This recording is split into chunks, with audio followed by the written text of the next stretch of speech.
MIDCचा जर तुम्ही म्हटलं तसं आम्ही मागणी केलेली आहे की वसईमध्ये MIDC डिक्लेअर करावी, वसईमध्ये MIDC व्हावी. आणि वसईमध्ये आज जर आपण बघितलं तर जवळपास 30,000पेक्षा जास्त इंडस्ट्रीज आहेत.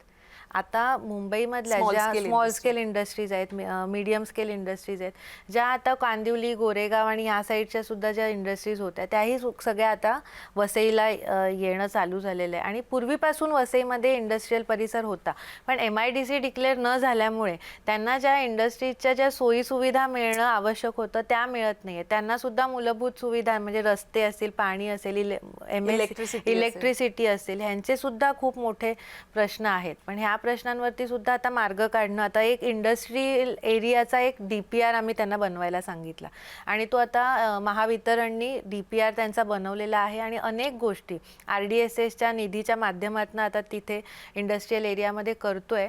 पण वसईमध्ये MIDC व्हावं हा आम्ही प्रयत्न करतोय आणि मला असं वाटतं येणाऱ्या काही काळामध्ये तो MIDC येईल सुद्धा वसईमध्ये. आणि ही जी आधीची इंडस्ट्री आहे त्यांना सुद्धा एक विशेष दर्जा देऊन त्यांच्या डेव्हलपमेंटसाठी विशेष निधी सरकारने द्यावा यासाठी सुद्धा आम्ही प्रयत्नशील आहोत.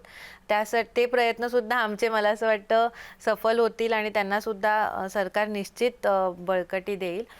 तुम्ही जे म्हणालात ना ताई की इथनं अनेक लोक जातात नोकरी करण्यासाठी, वसईमधनं नवी मुंबईला म्हणजे जिओमध्ये असेल, रिलायन्समध्ये असेल किंवा IT कॉल सेंटर्समध्ये असतील, जवळपास 20,000 लोक फक्त नवी मुंबईला प्रवास करतात. त्यांना प्रवासाची सुद्धा म्हणजे त्यांना रोड सोडला एक तर प्रवासाचे सुद्धा खूप त्यांचे म्हणजे हाल आहेत.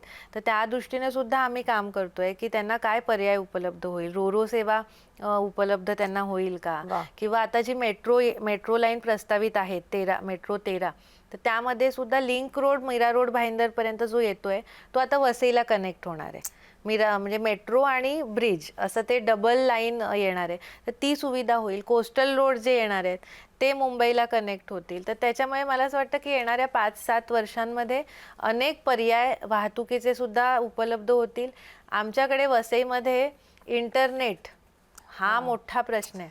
खरं मुंबईपर्यंत मीरा रोडपर्यंत इंटरनेट आलेलं आहे, एअरटेल आलेलं आहे, जिओ आलेलं आहे, पण वसईमध्ये सुद्धा हे इंटरनेटचं स्थानिक इंटरनेटचं जे जाळं आहे, रॅकेट आहे, ते इतर कोणालाही येऊ देत नाही आहेत. तर तो सुद्धा आमच्या वसईतल्या लोकांचा जे वर्क फ्रॉम होम करतात, जे IT सेक्टरमध्ये आहे त्यांच्यासाठी मोठा प्रॉब्लेम आहे.